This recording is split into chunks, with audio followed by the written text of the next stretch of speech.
Bonsoir à tous.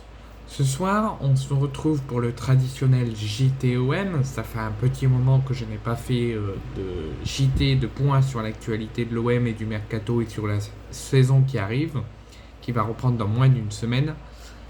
Il y a beaucoup d'informations à savoir et à discuter ensemble. La première information, c'est que les négociations pour la potentielle arrivée d'Eni Egnesia, l'attaquant actuel d'Arsenal, qui a joué récemment le match d'Arsenal contre Leverkusen, pourrait très vite s'accélérer. Mikel Arteta a été interviewé en conférence de presse, n'a préféré rien dire et laisser les personnes compétentes pour en parler. Donc il n'a ni fermé la porte à un départ, ni ouvert la porte. Donc on ne sait pas où ça en est, on ne sait pas où les négociations en est, c'est au point mort. Mais on pourrait avoir des informations très rapides et ce mercato pourrait très vite s'accélérer pour le cas Egnesia, puisque une photo a tourné sur les réseaux sociaux, comme quoi, et une information aussi par les journaux compétents de football et autour du club ont annoncé également que les représentants du clan Egnesia et de son entourage, donc son agent de joueur, son entourage, ce qu'il représente, se seraient envolés pour Marseille ces derniers jours et aurait été vu sur Marseille auprès de la direction pour tenter de faire le forcing et de finaliser son arrivée. Parce que pour le moment, son arrivée est lente, son arrivée n'avance pas, parce que ce dossier était en liaison avec le cas Eli Wahi. Finalement, je vous expliquerai tout à l'heure, le dossier est à l'arrêt pour Eli Wahi. Pour l'instant, il ne viendra pas, malgré sa forte envie de venir. Donc, les représentants d'Amnesia veulent savoir, est-ce que l'OM est encore intéressé? Est-ce que l'OM le veut? Est-ce que l'OM est prêt à tout? Ou est-ce que l'OM veut abandonner? Donc les représentants sont à Marseille actuellement pendant quelques jours, vont essayer de faire le forcing pour que l'OM dise oui, veulent savoir si l'OM est toujours d'accord ou si l'OM veut abandonner pour qu'ils puissent repartir de Marseille, partir à Londres et informer les dirigeants d'Arsenal qu'ils devront eux aussi prendre une décision, soit de le conserver ou dire que Marseille n'en veut plus et allons chercher un autre club.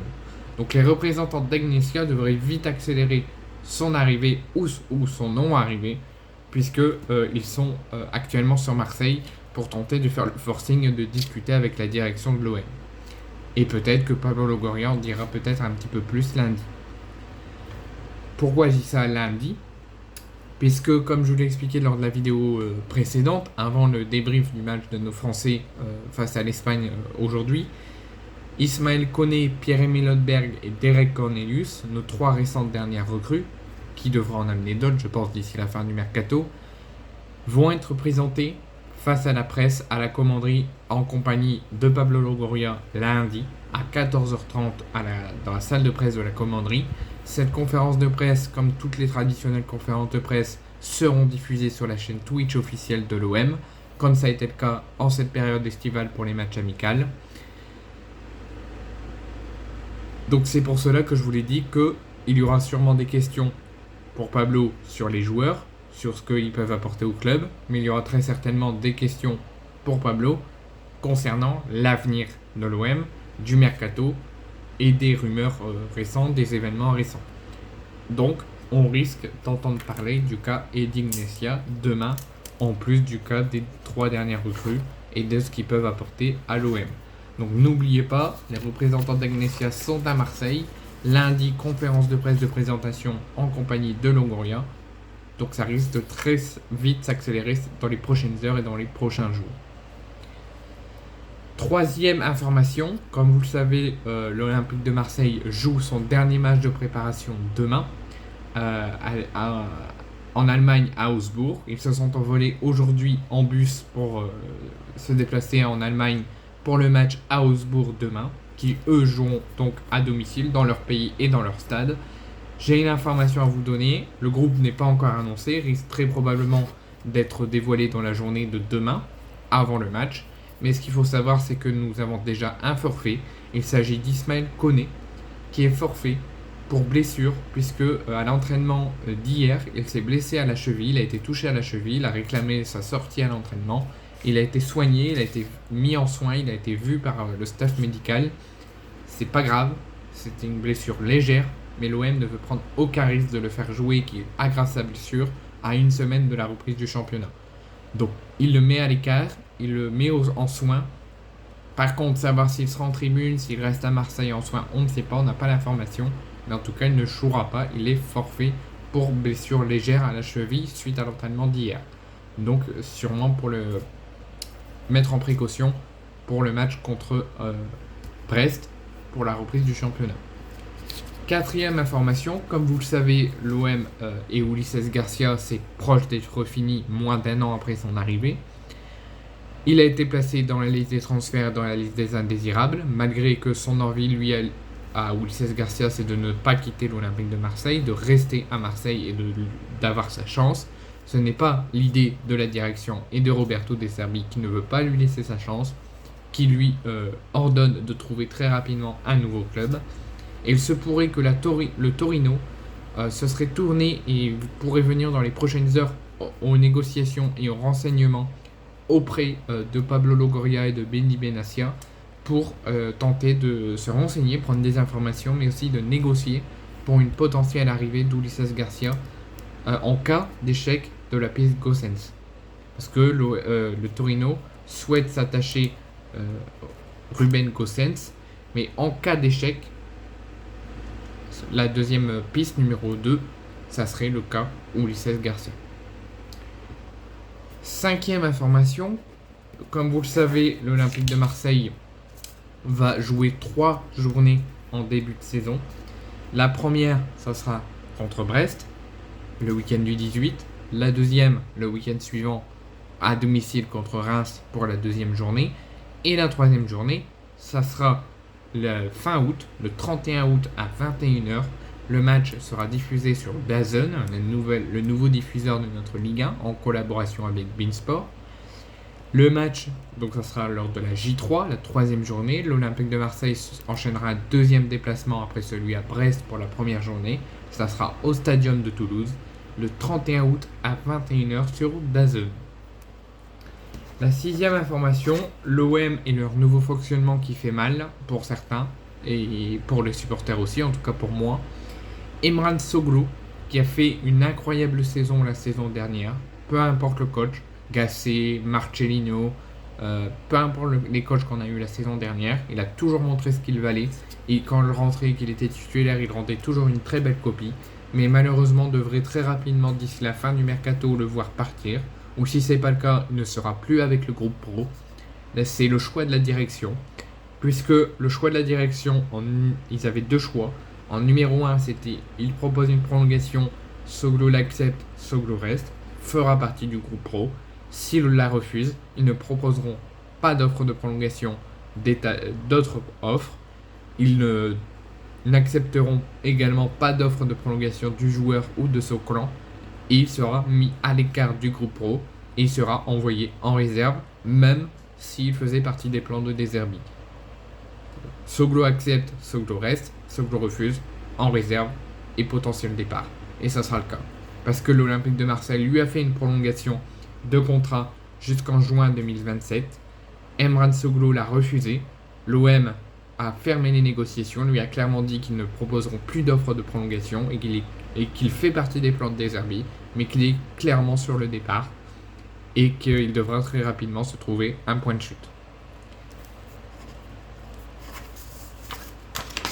Nouvelle information.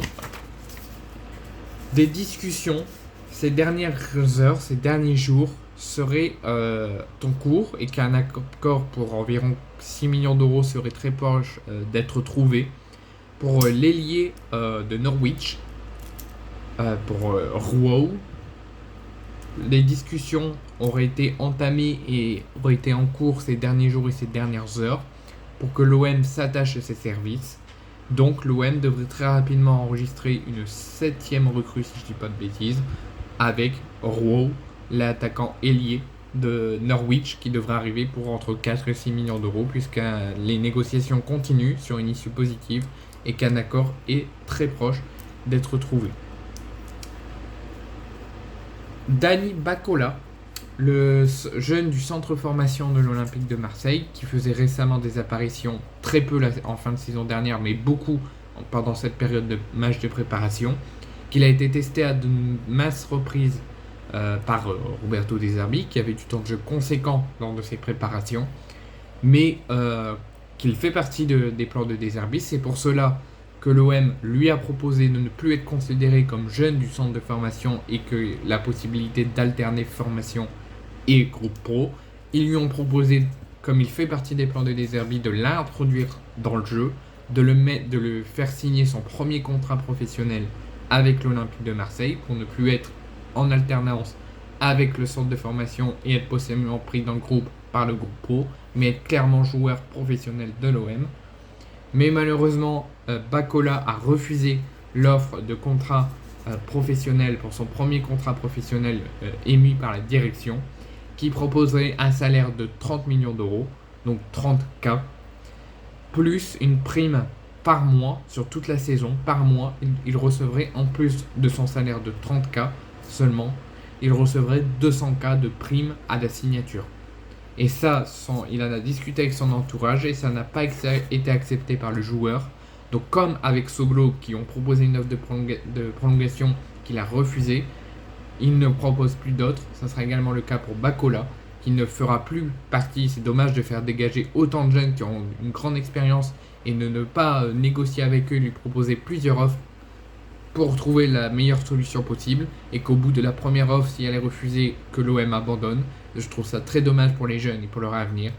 Mais Dani Bacola et Imran Soglo sont officiellement écartés du groupe, puisqu'ils ont refusé les offres émises par la direction, et ils seront envoyés en réserve et devront très rapidement se trouver un point de chute. Et ça, je trouve ça vraiment très dommage pour leur avenir, et pour ce qu'ils pensaient sûrement de l'Olympique de Marseille. Il est temps vraiment que ça change à Marseille. 9e information, comme vous le savez, l'Olympique de Marseille cherche vivement des attaquants suite au départ de Vitinha en transfert définitif au Renoa, suite au départ d'Aubameyang en Arabie Saoudite à Al-Qadsiya, au départ de Iliman Ndiaye à Everton. L'Olympique de Marseille voudrait s'attacher Moukoko, je vous en avais déjà parlé dans des JT, dans des vidéos, mais là Dortmund a donné une information que Dortmund est clairement ouvert à un départ de Moukoko dès cet été, et que Dortmund demanderait aux équipes, pas qu'à l'OM, toutes les équipes qui voudraient venir aux négociations et s'attacher Moukoko, qu'il faudra mettre entre 15 et 20 millions d'euros s'ils veulent le laisser filer et le faire venir dans leur équipe. Donc ils sont ouverts à un départ, ils ont mis leur ultimatum de 15 à 20 millions d'euros, pas plus, pas moins, et si ça le fait, et si les négociations se finissent en issue positive et qu'un accord entre toutes les parties sont trouvés, le transfert ne pourra que se faire quand Dortmund aura trouvé son remplaçant, qui pourrait être Maximilian Beyer, qui pourrait également débloquer le dossier. Si tous les accords sont trouvés et que Moukoko peut signer, peut s'en aller, le dossier sera bloqué tant que Maximilian Beyer n'a pas signé à Dortmund et qu'il ne devient pas le remplaçant de Moukoko. Une fois que Beyer est arrivé et devient le remplaçant de Moukoko pourra partir. Et dernière information, on va parler du cas Eli Wahi, qui frictionne sur toutes les parties. Des rumeurs ont entendu parler sur les réseaux sociaux du cas et des propos d'Eli Wahi sur un groupe de radio, que le journaliste lui aurait posé quel maillot tu voudrais ne jamais porter dans ta carrière de footballeur, et il a clairement dit l'Olympique de Marseille. Il a dit je ne porterai jamais l'Olympique de Marseille. Par contre, ces dernières heures, ces derniers jours, il a déclaré à de maintes reprises aux journalistes, dans des interviews, auprès de sa direction, que si Lens veut qu'il parte, il ne partira. Il est clairement également ouvert à un départ, mais il ne partira qu'à Marseille. Il a changé d'avis, si un départ doit se faire, ça ne sera qu'à Marseille, et nulle part ailleurs. Lens refuse qu'il va à Marseille, au vu des offres proposées par l'OM et des prix avec option d'achat jugés pas trop corrects pour le talent et la valeur que Eli Wahi a été acheté avant qu'il vienne à Lens. L'OM considère que ces offres proposées entre 30 et 35 par Lens sont trop excessifs et ne veut pas rentrer dans la surenchère. Donc ont décidé de mettre mais de mettre une pause aux négociations. Donc ça se tend à Marseille parce qu'il va trouver très rapidement des attaquants avant la reprise du championnat, et ça coince dans d'autres dossiers à cause du cas Wahi. Et à Lens, ça se tend entre la direction et Eli Wahi, puisqu'il veut partir. Ah, et quand il a entendu que la direction ne comptait plus sur lui, et il trouve ça très dommage. Mais il dit clairement que les offres proposées par Lens, il ne les comprend pas. Il trouve ça exorbitant de proposer ça à l'OM. Et pourtant, il est d'accord avec ce que l'OM propose comme offre. Il a donné son accord à l'OM pour signer. Il veut signer à Marseille et il est aussi en désaccord avec Lens sur les offres proposées, mais aussi sur le choix que Lens veut l'envoyer. Il a dit, la direction de Lens, ils ont clairement dit à Wai, tu ne signeras pas à l'OM, mais il y a des clubs anglais qui viennent, et nous on négociera avec eux, on acceptera leur offre. Ça, Wai ne le comprend pas. Il ne l'accepte pas, il ne veut que Marseille, il est d'accord avec les offres proposées par l'OM, il veut que la direction le soit aussi. Donc c'est une grosse tension dans cette affaire. Espérons qu'il y ait une issue positive et une issue positive pour tout le monde. J'espère qu'il signera, j'espère qu'il viendra à Marseille, ou si jamais dans l'éventualité où il n'y va nulle part et qu'il reste à Lens, j'espère qu'il n'y aura pas trop de tension, qu'il aura un temps de jeu conséquent, qu'il pourra encore claquer des buts comme la saison dernière.